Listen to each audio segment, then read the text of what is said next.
Hello students, स्वागत है आपका हमारे यूट्यूब चैनल मैथ इंडियंस में।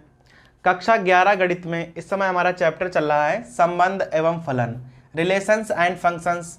और आज के इस वीडियो में हम शुरू करने जा रहे हैं एक्सरसाइज 2.3। भाई एक्सरसाइज 2.3 पढ़ने से पहले हमें एक टॉपिक पढ़ना पड़ेगा, फंक्शन, फलन। पिछली एक्सरसाइज में हमने एक टॉपिक क्लियर किया था, संबंध। तो भाई हम शुरुआत वहाँ से करेंगे और धीमे धीमे फंक्शन तक पहुंच जाएंगे। तो सबसे पहले आते हैं हम संबंध पर कि भाई संबंध क्या होता है। संबंध अर्थात रिलेशन। अब मान लो कि हमारे पास कोई दो समुच्चय हैं, ए में है 1 2 3 और भाई बी में है 4 5 6। अब हमें करना क्या है कि समुच्चय ए से समुच्चय बी में कोई संबंध बनाना है, एक रिलेशन बनानी है। अब भाई रिलेशन को लिखते कैसे हैं, इस प्रकार से लिख लो। यहाँ लिखेंगे x comma y such that y बराबर x प्लस 3, जहाँ पर x belongs to a, y belongs to b। इस प्रकार से मान लो भाई हमने कोई r की समुच्चय निर्माण विधि लिख दी है। अभी सबसे पहले क्या करो, इसका ना आप रोस्टर विधि लिखो। अब भाई r का रोस्टर कैसे लिखा जाता है, ध्यान देना है। y का मान जो है वह x प्लस 3 के बराबर है और y हमें लेना है b से और x लेना है a से। अर्थात जो y है वह x से 3 अधिक है। तो अगर आप x का मान 1 लोगे तो y का मान 4 आ जाएगा। x का मान 2 लीजिएगा तो y का मान 5 और भाई x का मान 3 तो y का मान 6 हो जाएगा। तो ये हो गई हमारी r की रोस्टर विधि। और जो हमने ऊपर लिखा था ये थी r की समुच्चय निर्माण विधि। अगर रोस्टर विधि को हमें आलेख द्वारा दिखाना हो तो हम कैसे दिखाते हैं। ये हो गया हमारा समुच्चय a और समुच्चय b, 1 2 3 4 5 6। ये a है, ये b है और भाई उनके बीच कोई संबंध है r। अब ध्यान दीजिएगा कि हम x के मान यहां से लेते हैं और y के मान यहां से लेते हैं। अभी है 1 का 4 के साथ संबंध, तो यहां हो जाएगा 1 का 4 के साथ, 2 का 5 के साथ में और भाई 3 का 6 के साथ में। तो ये था संबंध जो कि आपको हमने पिछले वीडियो में पढ़ाया था एक्सरसाइज 2.2 में। अब यहां पर कुछ बारीक बातें आपको बताई गई थी, भाई उन्हें आप दोबारा देख लीजिए। जैसे भाई ये वाला होता है हमारा प्रांत और भाई इधर होता है हमारा परिसर, डोमेन और रेंज। और ए से हम लोग लेते हैं x और b से हम लोग लेते हैं y, पहली बात। अब यहां पे आ जाओ, जैसे 1 का 4 के साथ संबंध है तो इसे हम लिखते हैं 1 कामा 4। ये x का मान है और ये है y का मान। तो भाई यहां पर कहते हैं कि 1 का समुच्चय b में 4 प्रतिबिंब है। अर्थात जो 4 5 और 6 हैं इन्हें हम कहते हैं प्रतिबिंब। प्रतिबिंब अर्थात इमेज। अर्थात भाई समुच्चय a के लिए जो समुच्चय b है वह प्रतिबिंब है, जो कि भाई जुड़े हुए हैं, उन्हें हम कहते हैं प्रतिबिंब अर्थात इमेज। अब इसका जस्ट उल्टा देख लो, समुच्चय b के लिए जो समुच्चय a वाले अवयव हैं उन्हें हम कहते हैं पूर्व प्रतिबिंब, प्री इमेज। क्या कहते हैं, पूर्व प्रतिबिंब। अब भाई मोटा मोटा देख लो, कहा जाएगा कि 1 के लिए 4 प्रतिबिंब है और उल्टा बोल लो 4 के लिए 1 पूर्व प्रतिबिंब है। तो भाई नियम होता है रिलेशन में कि यहां अगर 1 से 4 जुड़ा हुआ है तो हम कहेंगे कि 1 का प्रतिबिंब 4 है, 2 का प्रतिबिंब 5 है और 3 का प्रतिबिंब 6 है। इसका आप उल्टा बोल सकते हो कि 4 का पूर्व प्रतिबिंब 1 है, 5 का पूर्व प्रतिबिंब 2 है और 6 का पूर्व प्रतिबिंब 3 है। तो ये तो हो गया हमारा रिलेशन। प्रांत और परिसर भी हो गया और भाई इन्हें हम बोलते किस प्रकार से, वह भी हो गया। लेकिन अभी फंक्शन कहाँ है इसमें? भाई रिलेशन से फंक्शन किस प्रकार से जुड़ा हुआ है और किस प्रकार से अलग भी है, अभी आपको भाई यहाँ हम दोनों ही बातें क्लियर करने वाले हैं। अब भाई जैसे यहाँ पर आ जाओ कि हमारे पास कोई दो समुच्चय हैं ए और बी, 1 2 3 4 5 6 7 8 अवयव आप अपने मन से ले लो। अब मान लो कि 1 का 5 के साथ संबंध है, 2 का 6 के साथ संबंध है, 3 का भी 6 के साथ संबंध है, 3 का 7 के साथ भी संबंध है और भाई यहाँ 4 का 8 के साथ संबंध है। इसी प्रकार से एक और रिलेशन बना लो, या ए बी और भाई बीच में कोई रिलेशन है आर, यहाँ पर भी एक रिलेशन बना लेना। अब मान लो यहाँ पर फिर से भाई 1 2 3 4, यहाँ 5 6 7 8। अब भाई यहाँ बना लो जैसे 1 का 5 के साथ, 2 का 6 के साथ में, 3 का 7 के साथ में, 4 का भी 7 के साथ में। अब भाई दोनों ही जो आलेख हैं इनको आप ध्यान से देखिएगा, दोनों ही रिलेशन है, यहाँ पर भी रिलेशन है और यहाँ पर भी रिलेशन है, लेकिन फंक्शन ये वाला है और भाई ये वाला फंक्शन नहीं है। तो अभी आपको देखना है कि भाई ये वाला फंक्शन क्यों नहीं है जबकि रिलेशन दोनों ही हैं। तो भाई फंक्शन कहाँ पर होता है और फंक्शन कहाँ पर नहीं होता है, बस आपको यही बारीकी से एकदम देख लेना है। भाई नियम होता है, पहले आप यहाँ देख लो, नियम होता है कि किसी भी ए का अवयव, जो भी ए के अवयव हैं उनका बी में 2 प्रतिबिंब नहीं होने चाहिए।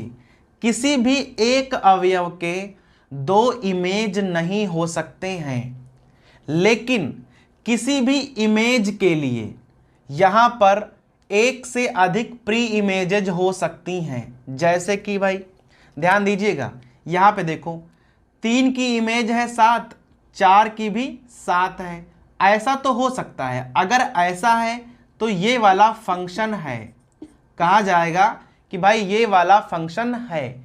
लेकिन यहाँ पे आप देखिएगा इसका आप जस्ट उल्टा नहीं कर सकते हैं। जैसे कि 2 की इमेज 6 है, 3 की इमेज 6 है और यहाँ 3 की इमेज 7 भी है, ऐसा नहीं हो सकता है। भाई कोई भी प्रांत का अवयव रिपीट नहीं होना चाहिए। भाई 3 का यहाँ इमेज 6 भी है और 3 की इमेज 7 भी है।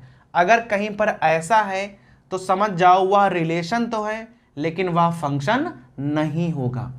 अगर भाई इसे आप लिखोगे तो इस प्रकार से लिखोगे 3 कामा 6 और यहाँ 3 कामा 7। नियम होता है कि किसी भी क्रमित युग्म में प्रांत जो है वह रिपीट नहीं होना चाहिए, अर्थात कोई भी प्रांत दोबारा नहीं होना चाहिए। परिसर तो दोबारा हो सकता है लेकिन प्रांत को आप दोबारा नहीं लिख सकते हो। यहाँ पे देख लो जैसे 3 का 7 है, 4 का 7 है, इसे क्या लिखोगे 3 कामा 7 और यहाँ 4 कामा 7। अब यहाँ देख लो, यहाँ पर भाई क्या है कि प्रांत रिपीट नहीं हो रहे हैं जबकि परिसर समान है 7 और 7। तो परिसर तो समान हो सकते हैं लेकिन जो प्रांत है, जो समुच्चय ए है, उसके अवयव जो हैं फंक्शन में रिपीट नहीं होने चाहिए। अगर रिपीट हो रहे हैं तो वह फंक्शन नहीं होगा। ये हमारी पहली कंडीशन होती है। तो भाई समझ में आ गया, पहली कंडीशन क्या है कि किसी भी इमेज के लिए अवयव कई सारे हो सकते हैं, कोई दिक्कत नहीं है, लेकिन अवयव के लिए कई सारी इमेजेस नहीं हो सकती हैं। जैसे 3 की इमेज 6 है, 3 की इमेज 7 है, ऐसा फंक्शन में नहीं हो सकता है। ये हमारी पहली कंडीशन है, ठीक है। तो भाई यहाँ तक क्लियर हो गया। और भाई दूसरी कंडीशन होती है कि प्रांत में या कहें भाई समुच्चय ए में कोई भी अवयव खाली नहीं होना चाहिए। जैसे यहाँ भाई 4 तक था, आप यहाँ 5 लिख दो और 5 का यहाँ कोई प्रतिबिंब मत बनाओ, तब भी यह फंक्शन नहीं माना जाएगा।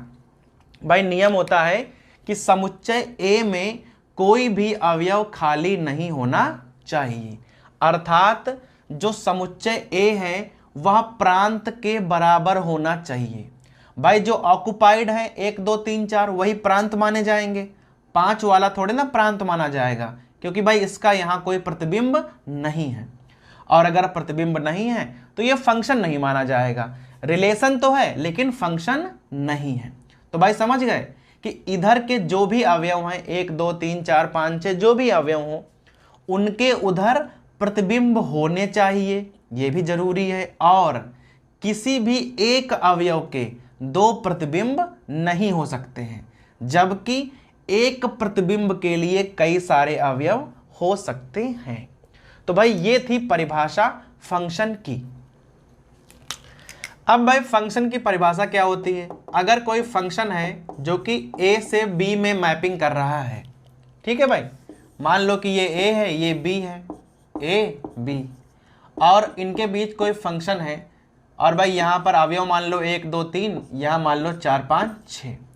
तो भाई यहाँ पर नियम क्या होता है कि फंक्शन a टू b में a कामा b इस प्रकार से होना चाहिए कि प्रत्येक a के लिए b में केवल एक इमेज बने, प्रत्येक a के लिए b में केवल एक इमेज बने। कोई भी अवयव एक से अधिक इमेज नहीं बना सकता है। अगर सबके पास अपनी अपनी यूनिक इमेजेस हैं तो समझ जाओ वो फंक्शन है, और अगर यूनिक इमेजेस नहीं हैं तो वो फंक्शन नहीं होगा। तो भाई जब भी कोई सवाल आएगा और पूछेगा कि यह फलन है या नहीं है, तो आप भाई 2 बातों से पता कर सकते हो। पहला तो भाई मैपिंग दिखा लो, अगर मैपिंग दिखाओगे तो भाई आपको पता चल जाएगा कि यूनिक इमेज है तो फंक्शन होगा। और अगर आपको मैपिंग नहीं दिखानी है, और भाई मान लो कोई फंक्शन इस प्रकार से दिया हुआ है और आपसे कह दे कि भाई ये फंक्शन है या नहीं है इस प्रकार से, तो आप क्या करोगे? सबसे पहले क्रमित युग्म ढूंढोगे, भाई लिखे हुए हैं, फिर देखोगे कि क्या किसी क्रमित युग्म में जो पहला अवयव है वह समान तो नहीं है। अगर समान है तो वह फंक्शन नहीं होगा। पहला अवयव अलग अलग होना चाहिए, अर्थात जो प्रांत है वह रिपीट नहीं होना चाहिए। जैसे यहाँ पर 1 है यहाँ पर 1 है, तो ये फंक्शन नहीं होगा। ये संबंध तो है लेकिन फलन नहीं है। अगर यहाँ पर भाई कोई और चीज लिख दें, जैसे लिख दें 3 कामा 4, तो ये फंक्शन हो गया। भाई यहाँ 1 है यहाँ 3 है यहाँ 2 है, तो ये संबंध भी है और यह फलन भी है। तो भाई यहाँ तक तो क्लियर हो गया कि फंक्शन क्या होता है। अब भाई एक बात और रह गई, अगर कोई फंक्शन इस प्रकार से लिखा हुआ है f(x), तो भाई रूल होता है कि x के मान हमें a से लेने हैं, और जो हमें f(x) का मान प्राप्त होगा वह हमेशा b से प्राप्त होगा। तो भाई यह बात भी आपको याद रखनी है कि x के मान आपको a से लेने हैं, जहां से x के मान लेने हैं वही हमारे प्रांत होंगे। अर्थात भाई प्रांत कौन होगा? 1 3 2, इस प्रकार से ये हमारे प्रांत हो सकते हैं। और परिसर क्या होगा? जो हमारा f(x) का मान होगा, अर्थात जो उत्तर आएगा वो होगा परिसर, अर्थात बाद वाली वैल्यूज, और जो शुरुआत वाली वैल्यू होती हैं वो हमारे x के मान होते हैं, और बाद वाले हमेशा परिसर। तो भाई प्रांत और परिसर निकालना बेहद आसान है। भाई इसके बारे में हम पिछले वीडियो में चर्चा कर चुके हैं। अगर आपको भाई वो वीडियोस देखने हैं तो हमारी प्लेलिस्ट में से आप देख सकते हो, लिंक डिस्क्रिप्शन में रहता है। तो भाई यहाँ तक तो क्लियर हो गया, आपको फंक्शन के बारे में पता चल गया, और भाई उसका प्रांत और परिसर कैसे निकालते हैं ये बात भी क्लियर हो गई। अब भाई आते हैं, अगर हमारे पास कोई 2 फंक्शन एक साथ हों तो उनके बीच हम संक्रियाएं कैसे लगाएंगे? भाई यहीं पर देख लो। भाई संक्रिया का मतलब है कि प्लस माइनस गुणा और भाग हम उनके बीच किस प्रकार से यूज करेंगे। जैसे मान लो कि हमारे पास कोई एक फंक्शन है जो कि a से b में है, कोई दूसरा फंक्शन है जो कि a से b में है। अब हमारे पास यहाँ कोई 2 फंक्शन है, एक फंक्शन f है एक फंक्शन g है। अब हम इनके बीच संक्रियाएं कैसे यूज करेंगे? भाई यहाँ ध्यान से देख लो। पहले आते हैं योग की संक्रिया पर। अगर हमें कोई 2 फंक्शन जोड़ने पड़े तो भाई उन्हें हम इस प्रकार से लिखेंगे, एफ प्लस जी एक्स, और भाई इसका मान क्या होगा, इसका मान होगा एफ एक्स प्लस जी एक्स। भाई सीधी वैल्यू आप रख दो, दोनों फंक्शन को जोड़ दो तो आपको भाई इसका मान पता चल जाएगा। अगर वहीं पर आपको अंतर की संक्रिया यूज करनी पड़े तो भाई सेम रहेगा, एफ माइनस जी एक्स, इसका मान क्या हो जाएगा, एफ एक्स माइनस जी एक्स। ठीक है। अगर भाई आपको गुणा की संक्रिया यूज करनी पड़े तो इसको हम इस प्रकार से लिखते हैं, एफ इंटू जी एक्स बराबर, तो भाई इसकी वैल्यू हो जाएगी एफ एक्स इंटू जी एक्स। और भाई लास्ट में आ जाओ, अगर हमें भाग की संक्रिया यूज करनी पड़े तो इस प्रकार से एफ अपॉन जी एक्स बराबर, तो भाई यहाँ हो जाएगा एफ एक्स अपॉन जी एक्स। बस यहाँ एक बात का ध्यान रखना कि जी एक्स का मान कभी भी शून्य नहीं होना चाहिए। अगर यहाँ जी एक्स का मान आप भाई 0 रख दोगे तो यहाँ मान आ जाएगा इनफाइनाइट, और जो हमारा फंक्शन है वो डिफाइन नहीं होगा। तो कोई दो अगर हमारे पास फंक्शन है ए टू बी में, तो उनके बीच हम योग, अंतर, गुणा और भाग की जो संक्रियाएं हैं वो कुछ इस प्रकार से लगाते हैं। तो भाई आपको ये भी याद करने पड़ेंगे। और भाई एक बात का ध्यान रखिएगा, जो ये वाला चैप्टर है ये आप कक्षा 12 में भी पढ़ोगे, और भाई वहाँ पर आपको ये बातें सब काम आएंगी, क्योंकि भाई वहाँ सीधे आपको फंक्शन पढ़ाया जाएगा। तो भाई ये बातें जो हैं वहाँ आपको काम आने वाली हैं। तो अगर आप इतना सब कुछ सीख गए हो तो अब हम सीधा चल सकते हैं एक्सरसाइज 2.3 पर। अब आ जाओ इसके पहले वाले प्रश्न पे। भाई लिखा हुआ है कि निम्नलिखित संबंधों में कौन फलन है, और अगर कोई फलन है तो हमें उसका परिसर भी ज्ञात करना है। भाई हमारे पास यहाँ 3 खंड हैं, हमें यहाँ 3 रिलेशन पता है, और हमें यह चेक करना है कि इसमें कौन कौन फलन है। अगर कोई फलन आपको मिल जाए तो उसका परिसर भी आपको ज्ञात करना है। तो भाई फलन चेक करने के लिए या तो आप सीधा पहले क्रमित युग्म ढूंढ लो, ठीक है, उनसे ही चेक कर लो, या भाई आप चाहो तो मैपिंग भी बना सकते हो। ठीक है। अगर आपको ऑर्डर्ड पेयर दिए हुए हैं तो जरा आप ऑर्डर्ड पेयर को चेक करो, और भाई उसमें जो पहले वाले अवयव हैं उन्हें आप चेक कर लो। यहाँ 2 है, यहाँ 5 है, यहाँ 8 है, 11 है, 14 है, 17 है। कोई भी पहला वाला अवयव रिपीट नहीं हो रहा है, भाई लगातार अलग अलग हैं। तो भाई पहला वाला फलन होगा, तो आप यहां लिख दोगे पहले में कि भाई फलन है।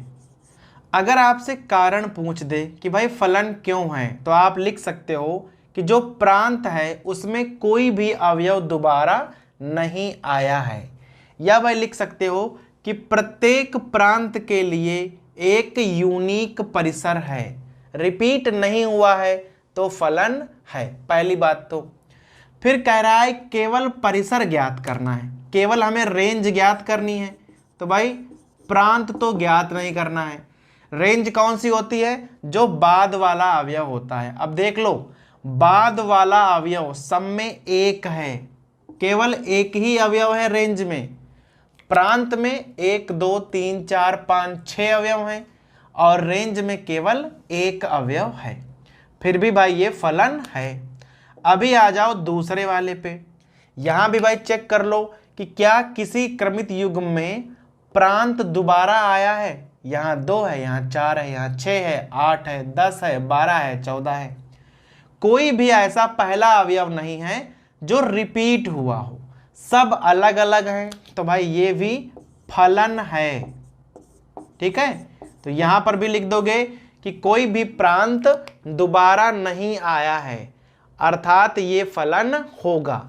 और यहां भाई रेंज क्या हो जाएगी, रेंज होती है जो हमारा बाद वाला अवयव होता है, 1 2 3 4 5 6 7। तो भाई इसे एक समुच्चय में आप लिख दो, ये हो गई हमारी रेंज। अब आ जाओ तीसरे वाले पे, यहां देख लो, यहां 1 है, यहां 1 है। अब 1 जो है वो दोबारा आ गया है, और अगर दोबारा आ गया है तो ये वाला फलन नहीं होगा। तो भाई थर्ड वाले में लिख दोगे कि यह फलन नहीं है, क्योंकि प्रांत में अवयव एक 2 बार आ गया है, अगर एक से अधिक बार आएगा तो वह फलन नहीं माना जाएगा। तो भाई ये तो हो गया हमारा प्रश्न नंबर 1। अब आ जाओ भाई प्रश्न नंबर 2 पे। अब हमारे पास यहाँ है क्या कि हमारे पास दो फंक्शन है, एक है एफ एक्स बराबर माइनस मॉड्यूलस ऑफ एक्स, और भाई दूसरे खंड में है हमारे पास एफ एक्स बराबर under root 9 minus x square. ठीक है, तो भाई अभी करना क्या है कि इन दोनों फंक्शंस में हमें प्रांत और परिसर ज्ञात करने हैं, डोमेन और रेंज हमें निकालना है, और कह दिया है उसने कि दोनों ही वास्तविक फलन हैं। अब आप एक बात ना दिमाग में पहले ही डाल लो कि प्रांत क्या होता है। प्रांत वो होता है जो x का मान हम रख सकते हैं, उस फंक्शन में जो भी x के मान हम रख सकते हैं वो प्रांत होता है, और x के मान रखने पर जितने उत्तर संभव हैं, जितना भी fx का मान संभव होता है उसे हम कहते हैं परिसर। तो प्रांत है x के मान और परिसर है फंक्शन का मान। आ जाओ भाई, अब पहले वाले पे आ जाओ, क्योंकि भाई कह रहा है कि जो हमारा fx है वह वास्तविक फलन है। ठीक भाई, अर्थात इसका जो मान है वह वास्तविक होना चाहिए। अगर भाई मान वास्तविक होना चाहिए तो जो x है वह r को बिलोंग करनी चाहिए। तो भाई अगर x r को बिलोंग करेगी अर्थात जो प्रांत होगा वह r होगा। अर्थात भाई वास्तविक संख्याओं में आप कोई भी मान x का रख सकते हो, मान चल जाएगा। भाई r में आप कोई मान उठा लो, वो मान आप x का यहाँ रख सकते हो। तो प्रांत तो आ गया।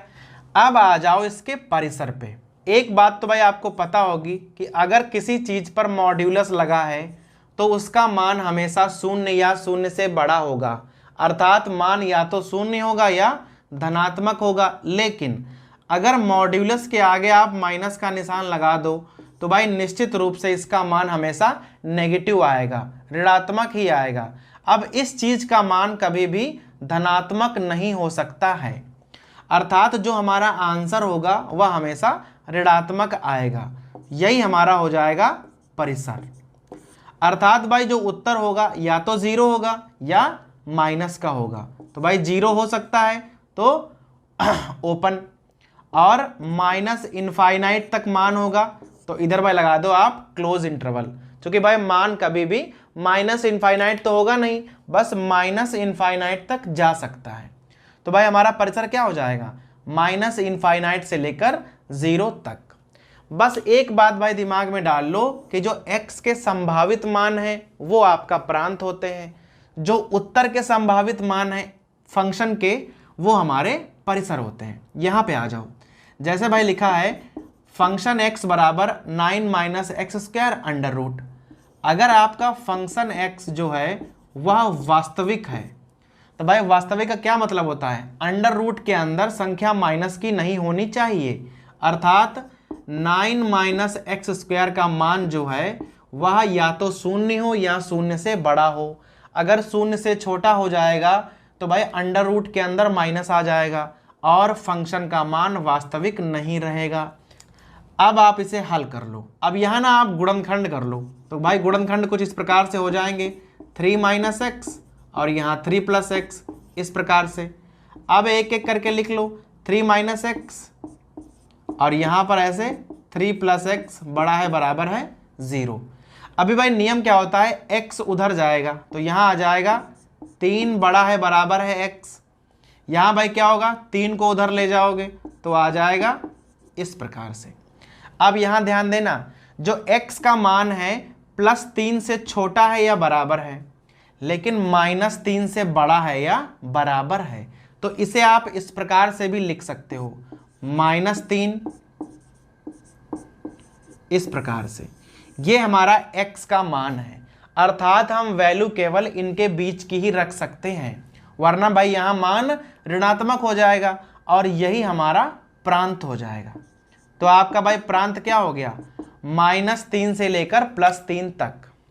तो भाई यहाँ पर प्रांत क्या हो जाएगा, प्रांत हो जाएगा हमारा -3 से लेकर +3 तक, और दोनों में आप लगा दो ओपन इंटरवल, अर्थात हम -3 और +3 वाले मान भी ले सकते हैं।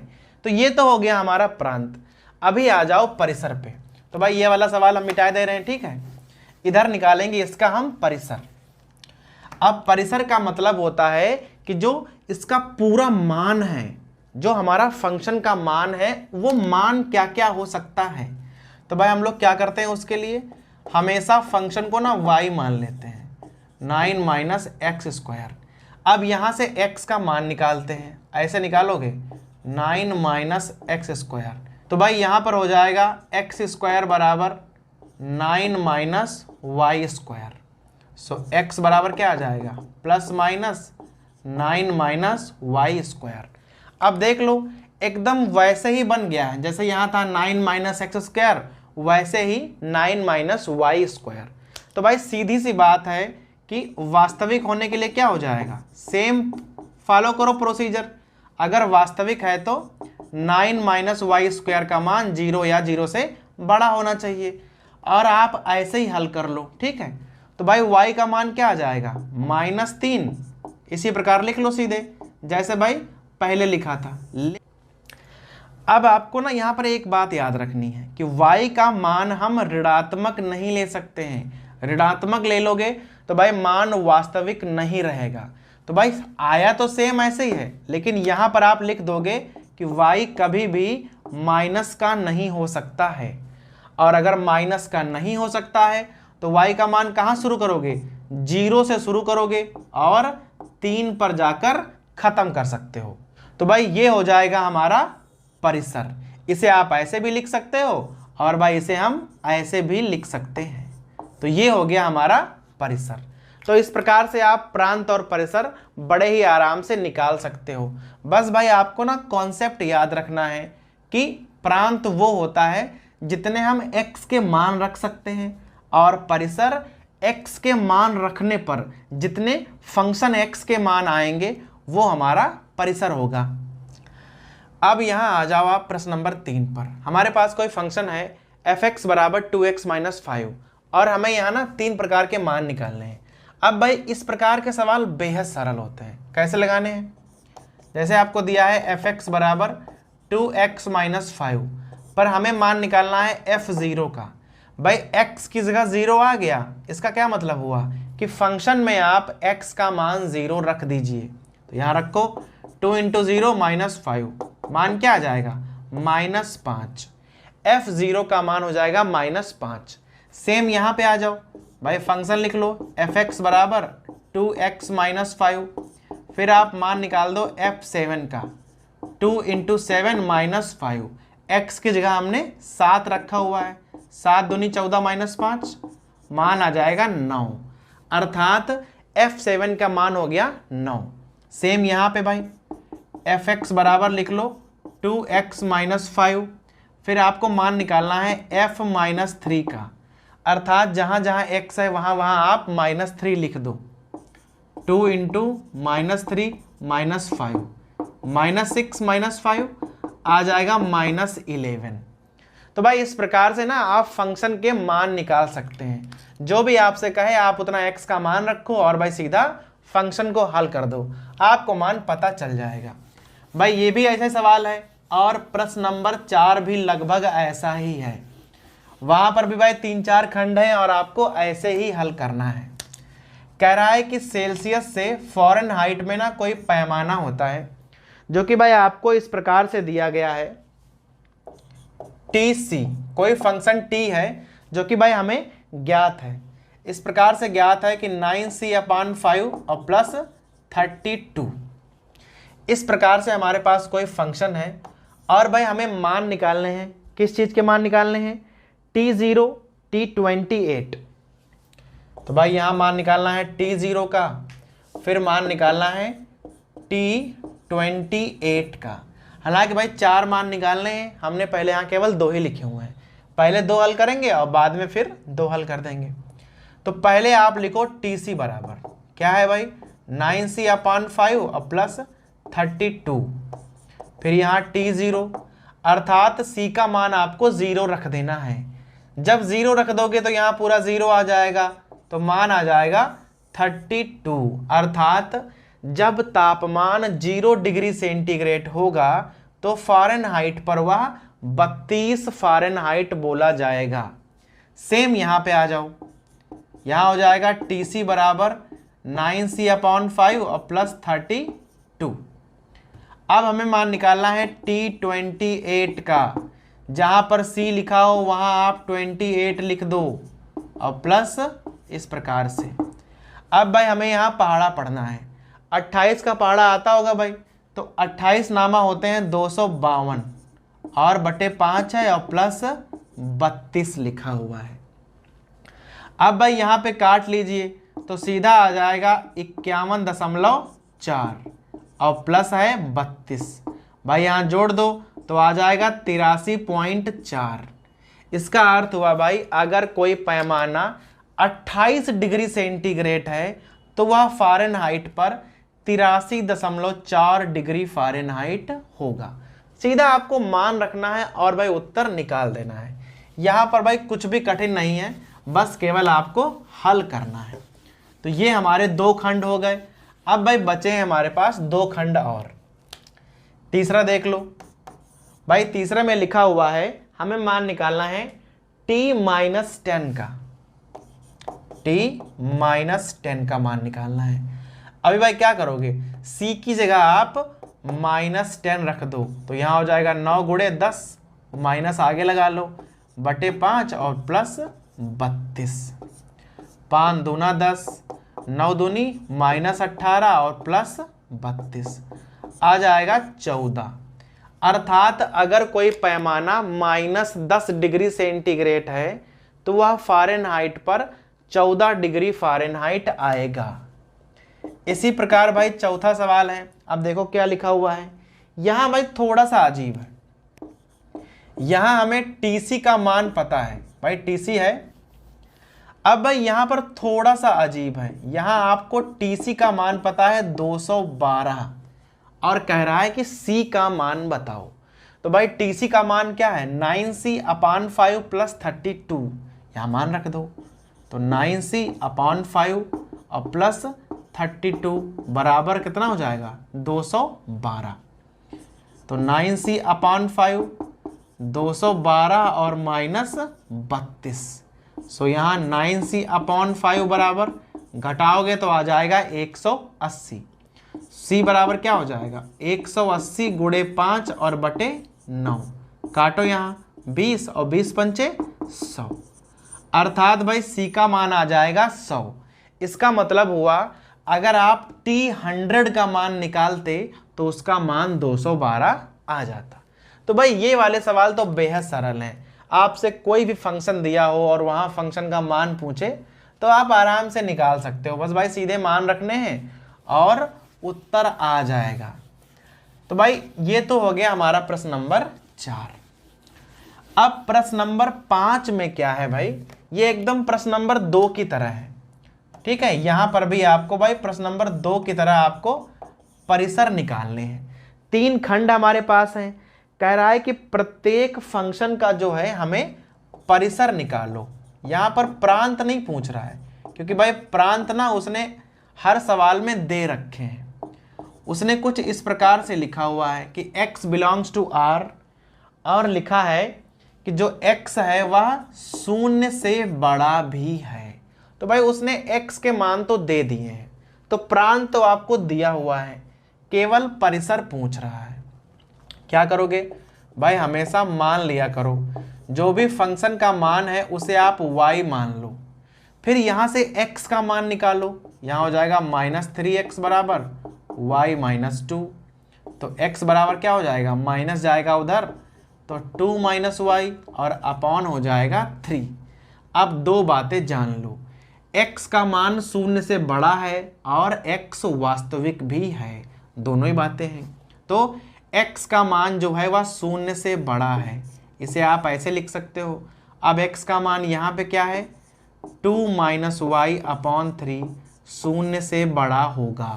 3 उधर जाएगा तो भाई 0 हो जाएगा। लो 2 - y 0 से बड़ा है, y को उधर ले जाओ तो ऐसे आ जाएगा। इसको थोड़ा घुमा के लिख लो तो इसको आप भाई लिख सकते हो ऐसे। अर्थात भाई यहाँ पे क्या आ गया कि y का मान जो है वह 2 से छोटा होना चाहिए। अर्थात y का मान हमें भाई 2 से छोटा लेना है। अब अगर y का मान 2 से छोटा है तो इसे आप समुच्चय में किस प्रकार से लिखोगे, ध्यान देना। 2 से बड़ा आप मान नहीं ले सकते हो, लेकिन भाई छोटा मान हम लोग ले सकते हैं।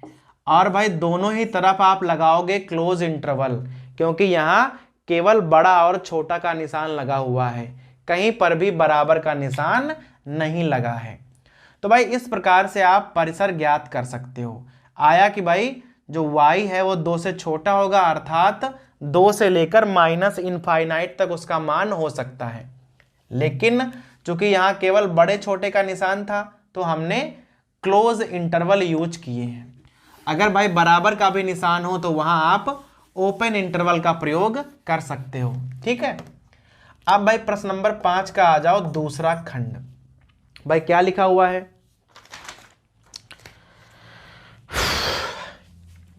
लिखा है कि fx बराबर एक्स स्क्वायर प्लस 2, और भाई कह रहा है कि जो x है वह वास्तविक संख्या है। अर्थात भाई जो x है वह r को बिलोंग करेगा, और हमें यहां निकालना है परिसर। देखना बड़ा आसान होने वाला है। एक्स स्क्वायर प्लस 2 को ना आप y मान लो, यहां से x का मान निकालोगे तो पहले तो ऐसे हो जाएगा, फिर x का मान आ जाएगा y माइनस 2। अब यहाँ क्या लिखा हुआ है कि x r को बिलोंग करता है, अर्थात अंडर रूट के अंदर मान हमेशा 0 या धन ही होना चाहिए। इसके अंदर का मान माइनस का नहीं होगा। अंडर रूट के अंदर माइनस आ जाएगा तो मान वास्तविक नहीं होगा। तो इसे आप लिख सकते हो कि y माइनस 2 का मान 0 या 0 से बड़ा होना चाहिए। 2 को उधर ले जाओ तो यहाँ आ जाएगा y का मान 2 या 2 से बड़ा होना चाहिए। तो y का मान एक्चुअली में क्या हो सकता है, 2 से लेकर प्लस इनफाइनाइट तक, और यहाँ बराबर का भी निशान है तो आप यहाँ हमेशा भाई ओपन इंटरवल का प्रयोग करोगे। अगर यहाँ बराबर का निशान नहीं होता तब हम यहाँ क्लोज इंटरवल का प्रयोग करते। तो हमारा परिसर क्या हो जाएगा, 2 से लेकर प्लस इनफाइनाइट तक। अब भाई सीधा आ जाओ इसके तीसरे वाले खंड पे। यहां कह रहा है fx बराबर x, जहां भाई लिखा हुआ है कि x एक वास्तविक संख्या है। भाई उसने कह दिया है कि x जो है वह r को बिलोंग करता है। तो भाई ये तो सबसे आसान सवाल हुआ हमारा। अब सीधा आप x को y मान लो, और यहां से x का मान क्या आ जाएगा, x का मान आ जाएगा y। ठीक है। अब चूंकि x जो है वह r को बिलोंग करता है तो भाई प्रत्येक y भी r को बिलोंग करेगी, और y क्या है, y है हमारा परिसर। तो हमारा परिसर क्या हो जाएगा, परिसर हो जाएगा टोटल r। जितने भी वास्तविक संख्याएं हैं वह सब परिसर हो जाएंगी। ठीक है। तो भाई इस प्रकार हमारी प्रश्नावली 2.3 खत्म होती है।